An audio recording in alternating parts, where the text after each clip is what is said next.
This Friday, Jamie Lee Curtis and Lindsay Lohan are back to switch things up in Disney's Freakier Friday. Totally. Yes. It's an absolute riot. Woo! And the only movie that can be described as So much weirder than the last time. What last time? it's the frequel You ready? we've been waiting for. That absolutely slays. What deeply out-of-touch old person came up with that? You did. Wow. Don't miss the comedy event of the summer for all ages. Disney's Freakier Friday in theaters this Friday. Get tickets now. Rated PG. Parental guidance suggested.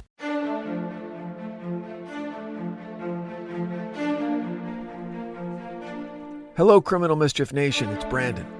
I'm excited to announce a new show on the EVO network. It's called The Ides of April. It's executive produced and hosted by Alec Baldwin, and it covers 17 days in April of 1865 that changed America. It's a fresh look at the final days of America's greatest president and America's greatest villain. When John Wilkes Booth assassinated Abraham Lincoln, it changed the course of our young nation. We're going to share the first episode with you, and then for a bonus episode, Carolyn and I will discuss it. While you're listening, you can go to Apple Podcasts or Spotify or Amazon Music, wherever you get your podcasts, and follow the show so you never miss an episode. All right, I'm very proud to present episode 1 of The Ides of April, Northern Aggression. Enjoy. There is no shortage of information related to the assassination of Abraham Lincoln. No doubt you are already familiar with the infamous evening in April 1865. Lincoln's murder marked the first successful assassination of a United States president. And subsequent assassinations all play out in a similar way. The victim is vulnerable, unaware of the threats that surround him. The president is enjoying an evening at Ford's Theater with his wife and friends. Booth quietly enters the presidential box and fires. He then makes his escape into the night, and while the president lay dying, a massive manhunt is launched. The story is daring, it's exciting, and it's true. But it also can be weighed down by people's attempts at writing history. The goal of this series is to offer more investigative context, a perspective that makes a murder that occurred more than 150 years ago remarkably relevant in today's America.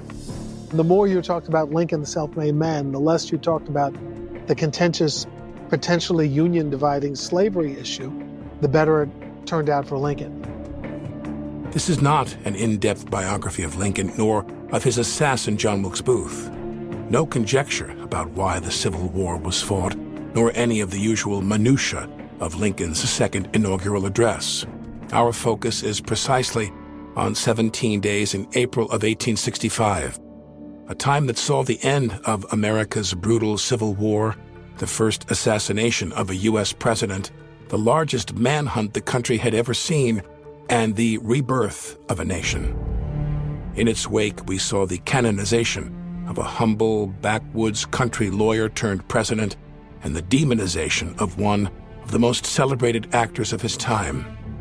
The events were so stunning, and the players so larger than life, that many of the facts surrounding those days have been replaced with the broad strokes of legend. You know those strokes. We all do. Lincoln freed the slaves and won the Civil War. John Wilkes Booth was a madman acting alone. However, there is more to this story than you know.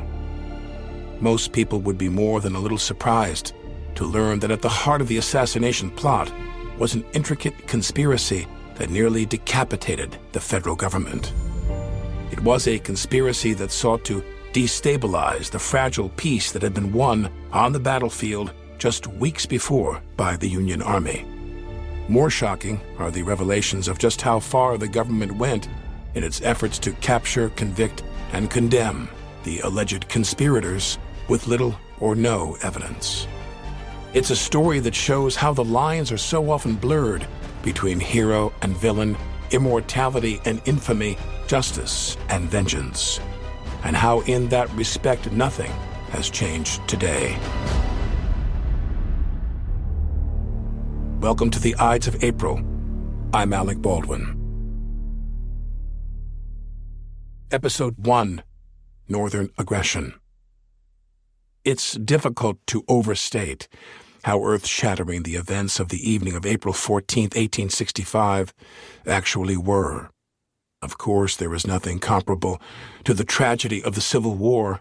We can, however, draw comparisons to other times of incredible division and strife in our country, especially today. Let's go back to January 2021. Joe Biden has won an incredibly contentious presidential election. Former President Donald Trump then claims election fraud and refuses to concede.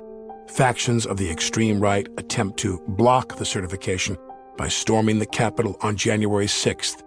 They fail in that attempt. Joe Biden is inaugurated on the 20th of January, and Trump returns to Florida. But to many on the right, the fight was far from over. In an effort to illustrate just how unbelievable the events of April 14th, 1865 really were, consider a contemporary scene and one of obvious fiction. It's a Tuesday in late January 2021. You're in New York City to catch a performance of Hamilton. Without question, the most popular Broadway show in a generation. You have seats about halfway backstage, right? Upon arrival, you're informed that some surprise guests will be in attendance that evening. The newly elected President Biden and First Lady Dr. Jill Biden. Regardless of political affiliation, the fact that a sitting president is in attendance is cause for some excitement. The presidential box is about 12 feet above stage left. You settle into the show, but you can't help but cast an occasional glance up toward the president's balcony. He and the First Lady seem to be enjoying themselves. As the play barrels toward its crescendo, the audience seems to forget that they're sharing the evening with the leader of the free world. Then, just as Aaron Burr fires the fatal shot at Alexander Hamilton, bang! Wait, was that an actual gunshot? It certainly sounded like one that came from the audience instead of the stage. In fact, it sounded like it came from the president's box. Then the screaming starts. And before you can even register what might be going on, you see a man leap from the presidential box onto the stage. The man stands to his full height and raises a bloody dagger above his head. Your first thought, everyone's first thought is, why is Leonardo DiCaprio on stage right now? But even before that thought can fully register, the man on stage, yes, it is DiCaprio, shouts, "Make America Great Again." Then Leo runs off stage, through the dressing rooms, out into the Manhattan streets, where he disappears on the run. And there you are, stunned, along with the rest of the crowd, and soon the rest of the world. You're likely thinking two thoughts amidst the chaos erupting all around you. The first being, holy shit, did Leonardo DiCaprio just assassinate the president? And the second, holy shit, is Leo DiCaprio a MAGA Republican? As outlandish as this scenario may seem, it pales in comparison to the Lincoln assassination in several ways. One is comparing John Wilkes Booth to Leonardo DiCaprio, and it's not in the way you might think. Booth was every bit as popular as Leo in his day, but here's where the comparison falls short. Leo's fame would only be commensurate with Booth's if Leo's older brother happened to be Daniel Day-Lewis, and Leo's father was Laurence Olivier. That's how famous Booth was. Before television, before movies, there was only live theater, and the Booth family were stars of the highest order. Booth's father, Junius Brutus Booth, was considered the Shakespearean actor of his generation. Critical raves for his King Lear are unmatched to this day. And John Wilkes' older brother Edwin was widely considered to simply be the finest stage performer of the period. Edwin was an artist, whereas John Wilkes was a star. As recently as 3 months before the assassination, a consensus was reached among the leading newspapers of the Northeast that John Wilkes Booth was the handsomest man in America. It was the kind of attention that would have mortified and embarrassed Edwin, but John Wilkes loved it. He loved being a celebrity. However, he privately longed for the professional respect and recognition that was heaped upon the other actors in his family. He had another sibling, Junius Jr., who was also a tremendous talent and Shakespearean master. His critical reviews outshone those of John Wilkes, but he wasn't the star that his little brother was. Let's consider the question, who was John Wilkes Booth come the spring of 1865? His actions were ultimately an extension of his belief that he alone had the power to deliver the South from the tyrannical rule of Abraham Lincoln. But how did he get there? How did a kid from Maryland, a northern state, raised in a liberal progressive home full of artists and poets, grow up to become a political tool of the Southern Rebellion? Furthermore, how did Booth become a radicalized, non-military combatant who carried out a stunning terrorist attack, and on what he considered foreign soil? John Wilkes Booth did not kill Lincoln because he was an actor. He killed Lincoln the way he did because he was an actor. His insecurities about his celebrity and comparisons to his father and siblings fueled him. His towering ego dictated more and more of his decisions as the Civil War drew to a close. He deemed that his options for effecting a victory for the South were running out. Booth's subsequent choices would confound his pursuers, ingratiate his disciples, steal the hearts of women, and lead to his ultimate fiery end. Let's begin on a rainy spring day in Virginia. The date is April 9th, 1865, a mere 5 days before the assassination that would send shockwaves throughout the world. April 9th was a memorable day, and for at least half the country, it brought the best news they could hope for. In Appomattox County, Virginia, in the small village with the unusual name of Appomattox Courthouse, General Lee of the Confederate States of America found his army outnumbered, nearly 3-1, and cut off from their retreat by General Grant of the Union Army of the North. It was an act of compassion to not sacrifice his army of nearly 30,000 men. It was also an act of honor that was expected of men of Lee's stature. Grant recognized this and followed suit by allowing the defeated Lee his choice of venue to discuss terms. A trusted aide was dispatched into the village of Appomattox Courthouse in order to find a suitable location for the generals to meet. The aide chose a lovely 2-story brick home with a handsome front staircase, veranda, and most importantly, a parlor on the first floor to formally receive guests. It's interesting to note that 4 years earlier, the first land battle of the Civil War was fought in Manassas, Virginia.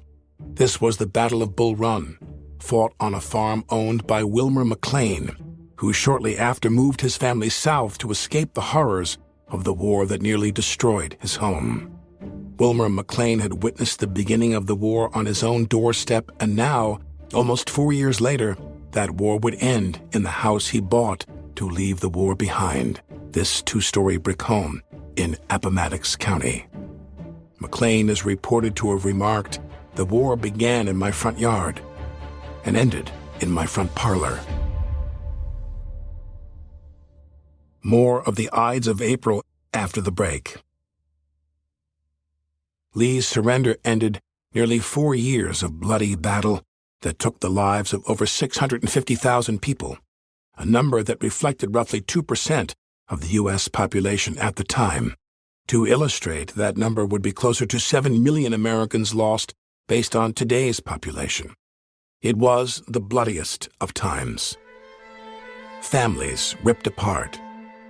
Cities destroyed by fire and looting.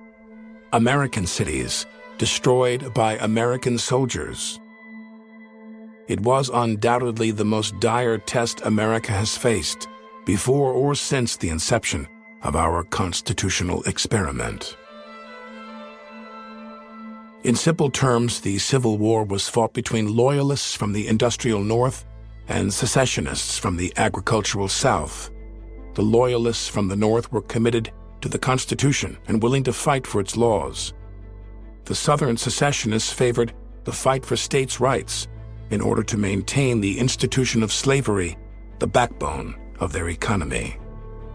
The American political climate has always been rife with division, But even juxtaposed against today's polarized environment, it has never been nearly as divided as it was during the Civil War. Extreme loss of life was the reality in the early 1860s, and until April 9th, it was far from certain which side would prevail. But then it happened. Lee surrendered. The nightmare had ended. General Robert E. Lee emerged from a small farmhouse near the battlefield and addressed his assembled troops. After 4 years of arduous service marked by unsurpassed courage and fortitude, the Army of Northern Virginia has been compelled to yield to overwhelming numbers and resources.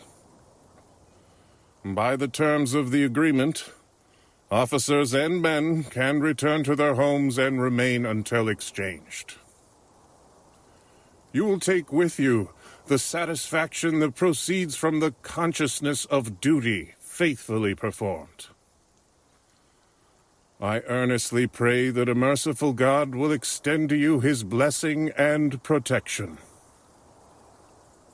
With an unceasing admiration of your constancy and devotion to your country, and a grateful remembrance of your kind and generous consideration for myself, I bid you an affectionate farewell.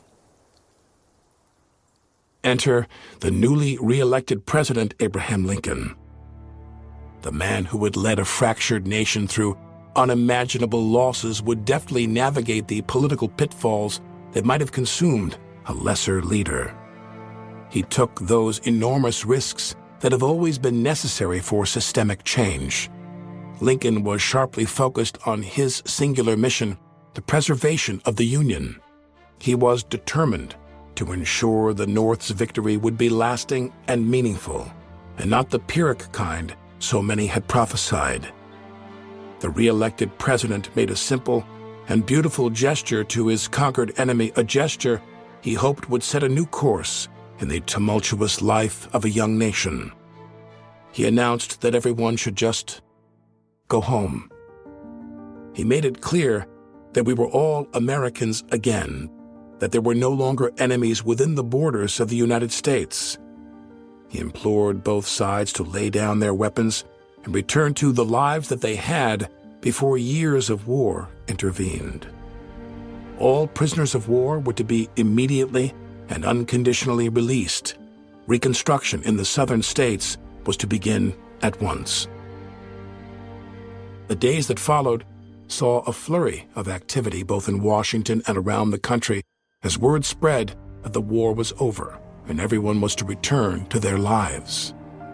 Union soldiers flocked back to Washington, and waves of Confederate troops were making the long walk to train stations, riverboats, dockyards, any way they could to find a way home.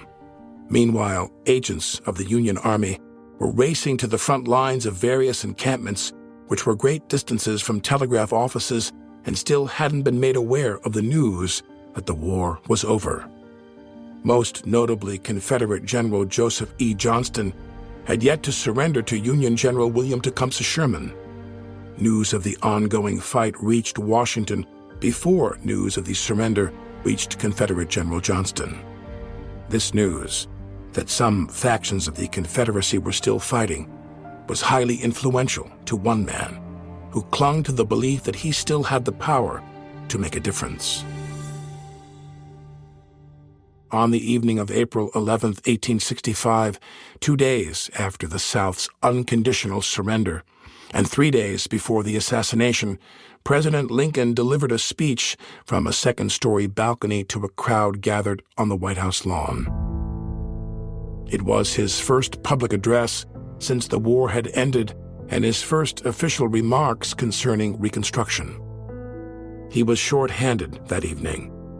His former rivalry for the presidency, who had become a trusted friend and advisor, Secretary of State William Seward, had been bedridden for several days, recovering from a carriage accident that left him immobile. Seward House Museum Director Maria Coleman. It's even touch and go for a little bit at the beginning. He has bruises on his face, swelling, a concussion. His right shoulder is dislocated. His right arm is broken. His jaw is fractured. He can barely speak more than a whisper. And Lincoln is just, a width away from him, and they're whispering back and forth to one another. His absence had been acutely felt by Lincoln. Seward was his right hand and kept him honest. Seward challenged him, argued with him over policy, consoled him during a long and grueling Civil War, and played a major role in Lincoln's re-election just 5 months previous. Lincoln visited him often as he recuperated for advice, speechwriting, and for friendship. He got lucky with Seward for sure. Lincoln historian Howard Holzer. Not only because he was very competent, Lincoln didn't always listen to him, but he had great ideas, but because he became an intimate friend of Lincoln's. Seward became Lincoln's best friend. He spent hours at his home near Lafayette Park, breathing all that secondhand cigar smoke, watching as Seward drank brandy in the evening, and he was his confidant. They were very, very close, and I think Lincoln needed a peer. And despite the fact that Seward felt the speech Lincoln would give this particular evening was too soon, he still signed off on it as a matter of policy and offered his opinion on a few changes to Lincoln's original text. Before Lincoln stepped onto the balcony to deliver his speech, there had been a small gathering of about a dozen staff and family members. It was intended to be a subdued celebration to mark the end of the war.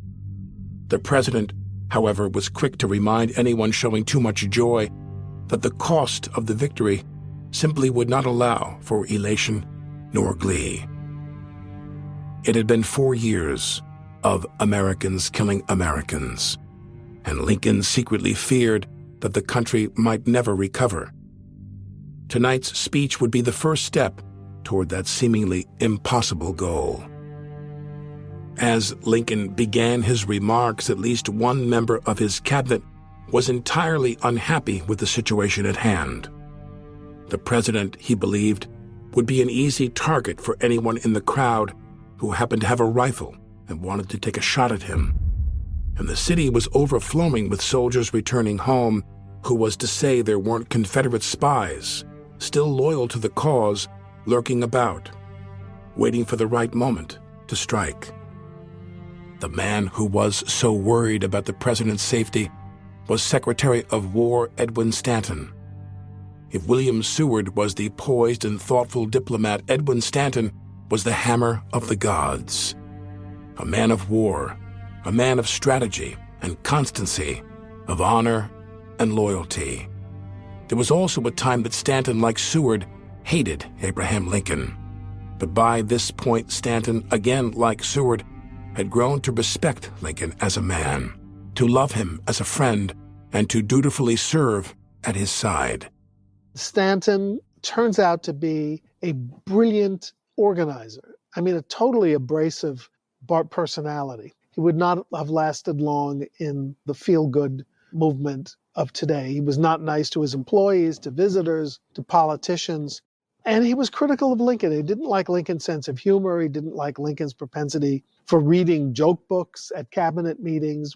And one day he said to Stanton, "You don't seem to understand that if I didn't laugh, I would cry all the time." But Lincoln and he agreed on generalship, on strategy, on tactics. And Stanton was just a brilliant enough organizer that he found his way into Lincoln's heart, and vice versa. Stanton also agreed that the content of Lincoln's speech, which would be reprinted in every newspaper across the country within a few days, went too far, and expected too much from an enemy so recently vanquished. But the president had made up his mind.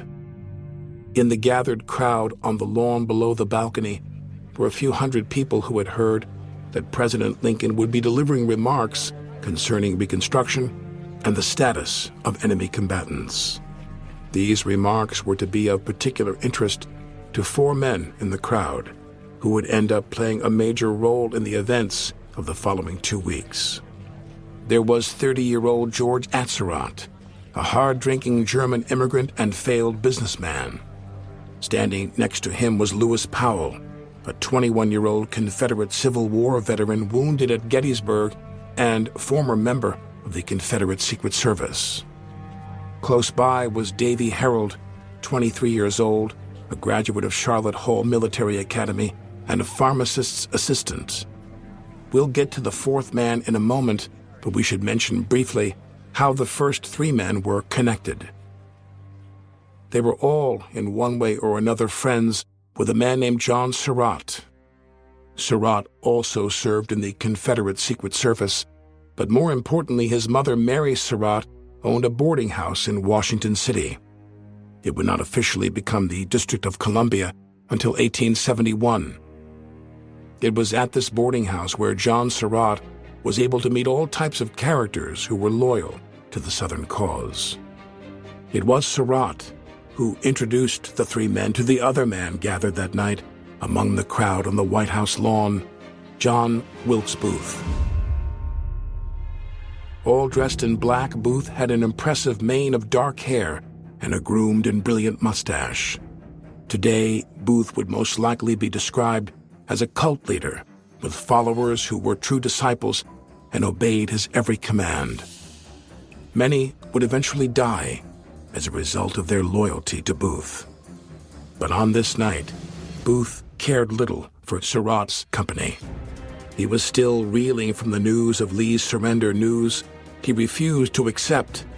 The only thing keeping Booth's hopes alive was the knowledge that General Johnston was still in the fight, and Booth felt the need to help in any way he could. The crowd listened intently as President Lincoln began his remarks. We all agree that the seceded states, so-called, are out of their proper relation with the Union, and that the sole object of government, civil and military, in regard to those states, is to again get them into that proper practical relation. I believe it is not only possible, but in fact easier to do this without deciding, or even considering whether these states have ever been out of the Union, than with it. Finding themselves safely at home, it would be utterly immaterial whether they had ever been abroad. Let us all join in doing the acts necessary to restoring the proper practical relations between these states and the Union. It is also unsatisfactory to some that the elective franchise is not given to the colored man, nor giving the benefit of public schools equally to black and white, and empowering the legislature to confer the elective franchise upon the colored man. In the present situation, as the phrase goes, it may be my duty to make some new announcement to the people of the South. I am considering, and shall not fail to act, when satisfied, that action will be proper. As Lincoln finished and the applause died down, Davy Herold, one of Booth's companions, was confused. As he often did, Davy looked to Booth for help, understanding what the president meant with all his educated language. Booth, though disgusted and loath to repeat such foul words, knew how important it was for his followers to understand exactly what kind of monster he believed Lincoln was. Booth explained to Davy, George, and Lewis that Lincoln was ordering no punishment to anyone who fought for the South, and that he also intended through Reconstruction to permit freed slaves to attend public schools and one day to be able to vote in the country's elections. Booth knows that it's a revolutionary act. Booth knows that it's a radical statement because two sources say that he turned to his co-conspirator and said that means Negro equality, and he doesn't use the word Negro. It was no secret to Booth what Lincoln was really saying in his landmark address. Lincoln intended to allow freed slaves to become full citizens of the United States, bestowed with all the rights guaranteed therein. For an angry, virulent racist like John Wilkes Booth, that simply was not acceptable. In his seething anger, Booth pointed up at the president and declared that it would be the last speech Lincoln would ever make. he turned out to be right.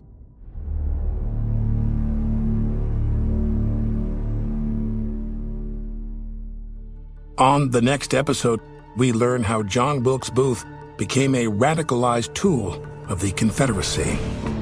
It's not only obviously an element of insanity, but it's also motivated by white supremacy to the highest degree. And he's going to be a hero to the Old South and to the Old Order. His numerous failed attempts at aiding the war effort. They weren't murderers. They were violent, they were a mob, but they were kidnappers, I guess, in the extreme. And how he feared that for all his missed opportunities, he could make up for it with one fatal blow. It's always theatrical, and Booth is very theatrical. The play's the thing, right? That's next time on The Ides of April. The Ides of April was created, produced, and written by Brandon Morgan. Our executive producers are Brandon Morgan and Matt Del Piano. Zach McNeese is our story editor, sound designer, and mixer. I'm Alec Baldwin. Thanks for listening.